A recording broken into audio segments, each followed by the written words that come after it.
حضرت عبداللہ ابن عباس رضی اللہ تعالیٰ عنہ سے مروی ایک روایت ہے، میں ایک دن حضور کے پیچھے بیٹھا ہوا تھا، سواری میں حضور کا ردیف تھا، تو حضور نے فرمایا، اے بیٹے، اے لڑکے، میں تجھے کچھ کلمات سکھاتا ہوں، تو اللہ کے حقوق کا خیال رکھ تو وہ تیری حفاظت فرمائے گا۔ تو اللہ تعالیٰ جل شانہ کے احکام کی حفاظت کر، تو اسے اپنے سامنے پائے گا۔ اذا سألت فاسأل اللہ، جب سوال کرے تو اللہ سے ہی سوال کرے، اللہ سے مانگنے کا مزاج پیدا کر لیں کہ فرمایا تمہارے جوتے کا تسمہ بھی ٹوٹ جائے تو وہ بھی اللہ سے مانگو۔ ضرور بازار میں جاؤ دکاندار سے، لیکن حقیقی طلب اللہ سے ہونی چاہیے۔ بات بات پہ اللہ سے سوال کرو، بڑی سے بڑی چیز بھی اس سے مانگو، چھوٹی سے چھوٹی چیز بھی اسی سے طلب کرو۔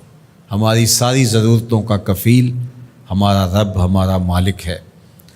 تو دوسری نصیحت یہ کی کہ جب تو استعانت طلب کرے، مدد طلب کرے، تو اللہ سے ہی استعانت طلب کرے۔ وعلم، اور جان کہ اگر ساری امت، سارے لوگ، پوری قوم جمع ہو کے تمہیں فائدہ پہنچانے کی کوشش میں لگ جائیں تو تمہیں وہی فائدہ پہنچا سکتے ہیں جو تیرے لیے تیرے رب نے لکھا ہے۔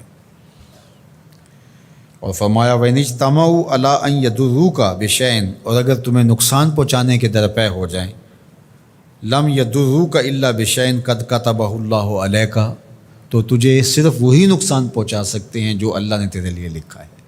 سارا زمانہ بھی مخالف ہو جائے، تیرا کچھ نہیں بگاڑ سکتا۔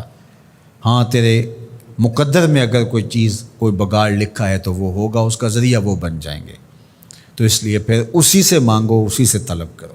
رفعت الاقلام وجفت الصحف، جو لکھنا تھا اللہ نے لکھ دیا، لکھنے کے بعد قلم اٹھا لیا گیا اور جن صحیفوں پہ لکھا تھا وہ خشک ہو گئے۔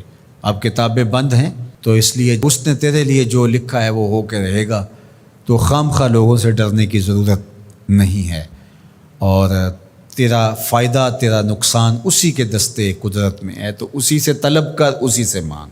اور فرمایا تو اللہ تعالیٰ جل شانہ کو رخاء میں، خوشحالی میں یاد کر، یعرف کا فی الشدہ، وہ تجھے مشکل میں پہچانے گا۔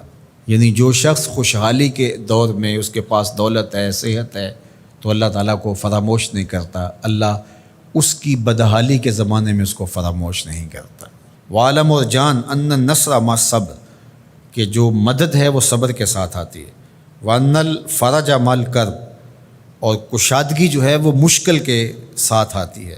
وان مع العسر یسرا، اور سہولت جو ہے وہ مشقت برداشت کرنے کے بعد آتی ہے، تنگی کے بعد فراخی آتی ہے۔ پہلو مشکل، پھر تمنا، پہلو کنڈا پھر پل، شاید مگروں پہلو مکھیاں ڈس دیاں ڈنگ والیاں۔